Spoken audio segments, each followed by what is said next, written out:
ini kecanduan bermain game membuat seorang remaja nekat menghabisi nyawa sepupunya yang berusia 9 tahun. Ia tergiur melihat ponsel korban yang dianggap lebih canggih dari miliknya.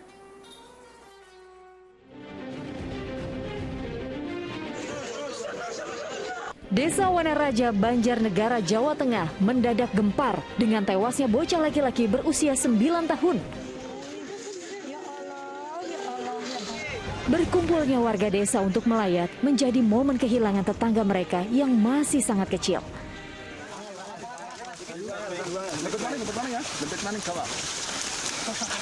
Bagaimana tidak, jenazah RY ditemukan di jurang hutan. Bocah 9 tahun itu sebelumnya juga sempat hilang usai diketahui pergi bersama saudara sepupunya.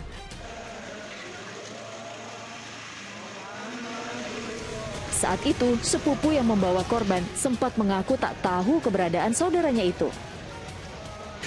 Dan saksinya itu Pak Tutur yang melihat anak itu dibawa ke perhutani.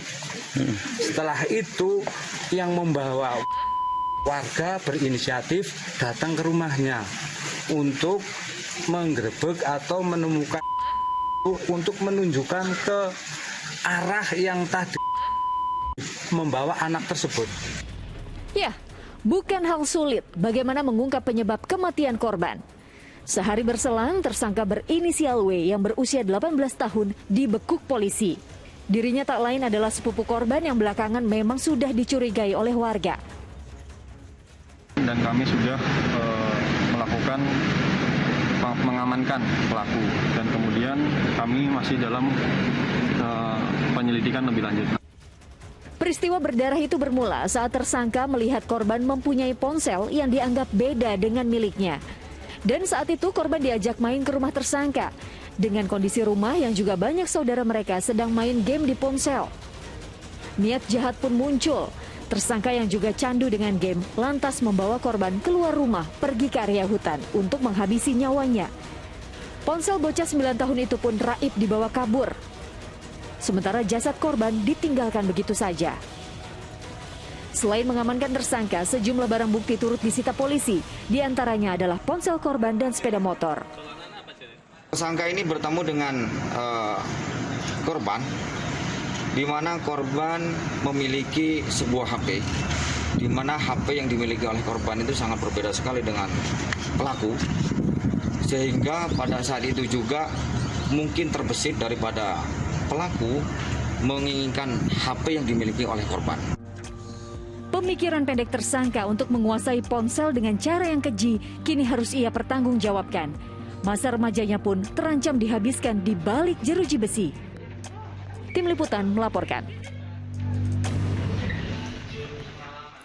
Astagfirullah, hanya karena menginginkan handphone korban, tersangka ini sampai tega menghabisi nyawa bocah yang notabene adalah sepupunya sendiri.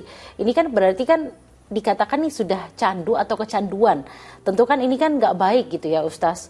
Gimana sih Ustaz sebenarnya cara kita agar bisa menghilangkan kecanduan terhadap sesuatu, terutama yang negatif gitu Ustaz? Ya, baik ya. Saya hanya tidak habis pikir ya, hanya karena handphone gitu ya, dan dia itu juga punya motor gitu ya. Jadi artinya bukan satu hal yang sulit lah gitu ya untuk smartphone berapa sih gitu ya sampai harus kemudian tidak worth it lah, tidak layak gitu dengan harus ada nyawa ya, apalagi sepupunya, apalagi anak kecil gitu ya. Nauzubillah min dzalik. Tapi ini artinya kita itu mesti prihatin sekali ya, kita juga harus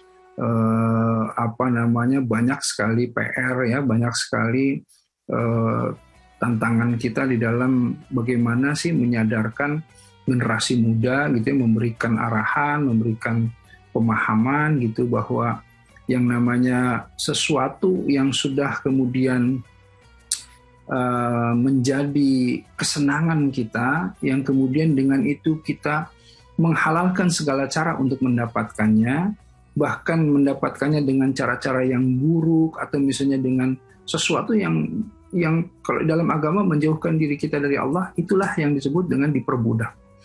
Karenanya memang wa ma'adraka mal aqabah, tahukah kalian jalan yang mendaki lagi sukar kata Allah?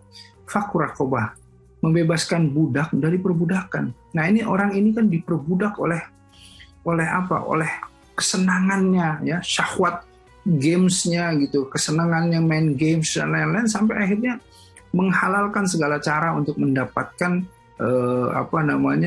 gadget tersebut gitu ya.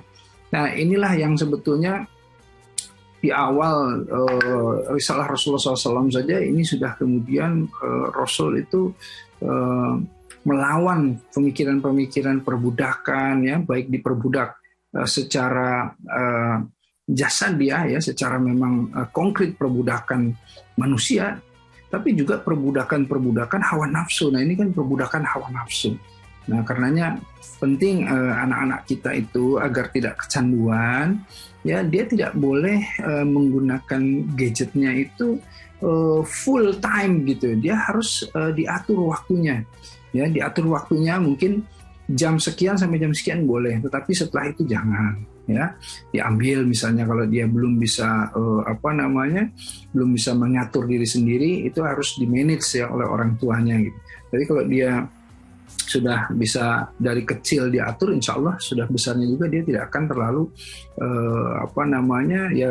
tergantung kepada gadget dan lain-lain itu. Nah inilah yang kita harus bersama-sama lah mengawasi ya anak-anak kita, agar supaya anak-anak kita itu terlepas dari segala sesuatu ketergantungan, bukan hanya gadget saja, tapi semua hal yang merugikan, yang menjauhkan dirinya dari segala sesuatu hal yang baik, terutama dari satu hal kedekatan atau menegakkan agama Allah.